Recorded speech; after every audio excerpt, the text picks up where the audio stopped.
رسول صلی اللہ علیہ وسلم نے فرمایا کہ تم ہمیشہ قبر کی زیارت کرو، کوئی خاص دن اسلام میں متعین نہیں ہے، تم کبھی بھی قبرستان کی زیارت کرو۔ اللہ کے رسول صلی اللہ علیہ وسلم نے اس سے منع نہیں کیا ہے، کہا تم ہمیشہ کبھی بھی تم جاؤ قبروں کی زیارت کرو۔ اور اس کے فضائل میں، اس کے مناقب میں جو روایتیں گڑھی جاتی ہے کہ اللہ کے رسول صلی اللہ علیہ وسلم نے فرمایا کہ اے علی، تم رات بھر نماز پڑھو 15ویں شعبان کو، اے علی تم رات بھر نماز پڑھو، ایک رکعت کے اندر تم کم سے کم 20 مرتبہ سورہ اخلاص پڑھو، یعنی قل هو اللہ احد پڑھو۔ اب یہ چیز جب دیکھا جاتا ہے تو صحابہ کے اندر ایمان کی طرف اور حدیثوں کا حرص اگر کسی کو رہتا تھا تو وہ سیدنا ابو ہریرہ رضی اللہ تعالیٰ عنہ کو رہتا تھا۔ لیکن اللہ کے رسول صلی اللہ علیہ وسلم نے صدیق اکبر سے نہیں کہا کہ وہ صدیق اکبر ہیں کہ جن کو اللہ کے نبی صلی اللہ علیہ وسلم نے کہا کہ اے عمر تمہاری اتنی نیکیاں ہیں، اتنی نیکیاں ہیں کہ آسمان کے 7 آسمان کے ستارے گن سکتے ہیں، لیکن عمر فاروق کی نیکیاں نہیں گنی جا سکتی ہے۔ اما عائشہ صدیقہ طیبہ طاہرہ رضی اللہ تعالیٰ عنہ رونے لگیں۔ اللہ کے رسول صلی اللہ علیہ وسلم پوچھتے ہیں میرے بیوی تم کیوں روتی ہو؟ کہا اللہ کے رسول آپ نے عمر فاروق کے بارے میں کہا کہ آسمان کی 7 آسمان کے ستارے گن سکتے ہیں، لیکن عمر فاروق کی نیکیاں نہیں گنی جا سکتی ہے۔ میرے ابو آپ کے ساتھ اٹھتے، آپ کے ساتھ بیٹھتے، آپ کے ساتھ کھاتے، آپ کے ساتھ پیتے، یہاں تک کہ آپ کے ساتھ نماز پڑھے اور ہجرت کیے۔ اے اللہ کے رسول کیا بات ہے، آپ ہمارے ابو کے نیکیوں کا تذکرہ نہیں کیا؟ اللہ کے رسول صلی اللہ علیہ وسلم فرماتے ہیں بی بی تم ابو بکر صدیق کی نیکیاں جاننا چاہتی ہو کتنا ہے؟ عمر کی ساری زندگی کی نیکی ترازو کے ایک سائیڈ رکھ دیا جائے اور صدیق اکبر کی ایک دن کی نیکی ترازو کے ایک سائیڈ رکھ دیا جائے، پھر بھی عمر فاروق کا نیکی صدیق اکبر کے نیکیوں کا مقابلہ نہیں کر سکتا ہے۔ تو وہ ابو بکر صدیق ہیں کہ جن کو رسول صلی اللہ علیہ وسلم اپنے زبان مبارک سے کہا کہ اے ابو بکر دنیا کے اندر ہم نے تمام انسان کا جو اسلام کے اوپر جتنے لوگ احسان کیے یا جتنے لوگ اسلام کے مدد کیے، اے ابو بکر میں سب کے احسان کا بدلہ چکا دیا ہوں، سوائے ابو بکر صدیق رضی اللہ تعالیٰ عنہ کو، کہ ابو بکر صدیق وہ انسان ہے، وہ صحابی ہیں۔ اللہ کے رسول کہتے ہیں میں یہ کہتا ہوں اور اللہ کے رسول کہتے ہیں میں یہ سمجھتا ہوں کہ ان کے احسانات کا بدلہ کل قیامت کے دن اللہ رب العالمین اپنے ہاتھوں سے ادا کرے گا۔ لیکن اللہ کے رسول حضرت ابو بکر صدیق کو نہیں کہے، حضرت عمر فاروق کو نہیں کہے،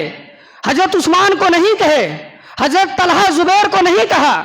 صرف علی کو کیوں کہا؟ علی رضی اللہ تعالیٰ عنہ کو ہی کیوں کہا؟ اور صحابہ اکرام اتنے بڑے بڑے صحابہ اکرام ہیں اور عشر مبشرہ بھی موجود ہیں، ان کو نہیں کہا؟ اور یہ اتنی بڑی فضیلت تھی تو اللہ کے رسول صلی اللہ علیہ وسلم اپنے صحابی کو تو کہتے یا اپنے ازواج مطہرات کو تو کہتے۔ لیکن یہ روایت جو گڑھا گیا دراصل یہ شیعوں کی روایت ہے۔ شیعہ نے یہ اسلام کے خلاف انہوں نے یہ تیاری کیا اور کہتے ہیں اس کے فضائل میں بیان کیا جاتا ہے کہ ہم اس لیے شب رات کے دن جو حلوہ بناتے ہیں کہ اللہ کے رسول صلی اللہ علیہ وسلم نے کھایا۔ بھائی اللہ کے نبی صلی اللہ علیہ وسلم جنگ احد کے اندر اللہ کے نبی صلی اللہ علیہ وسلم کے رخسار انور پہ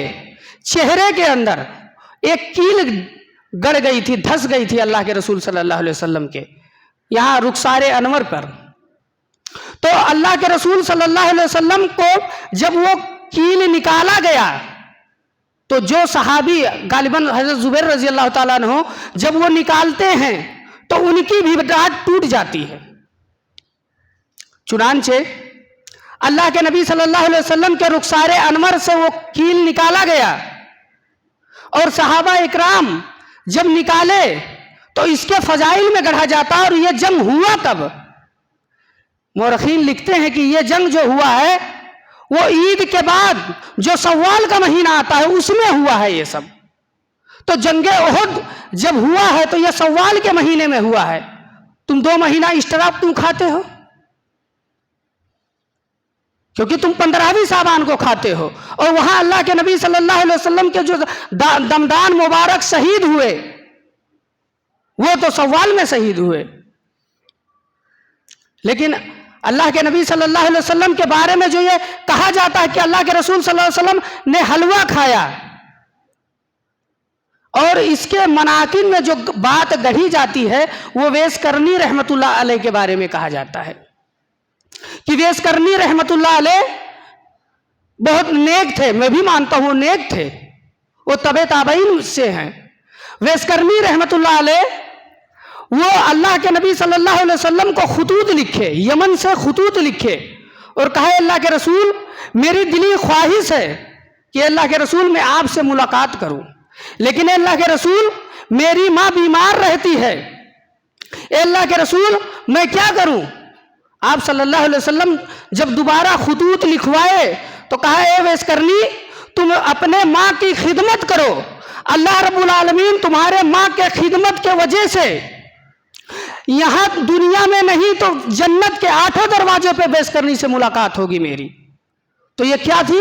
ماں کے خدمت کی وجہ سے، تم بھی جاؤ اپنے ماں کی خدمت کرو۔ اور توحید تو ایک ایسی چیز ہے کہ اللہ کے رسول صلی اللہ علیہ وسلم جو سب سے بڑے نبی ہیں، سب سے بڑے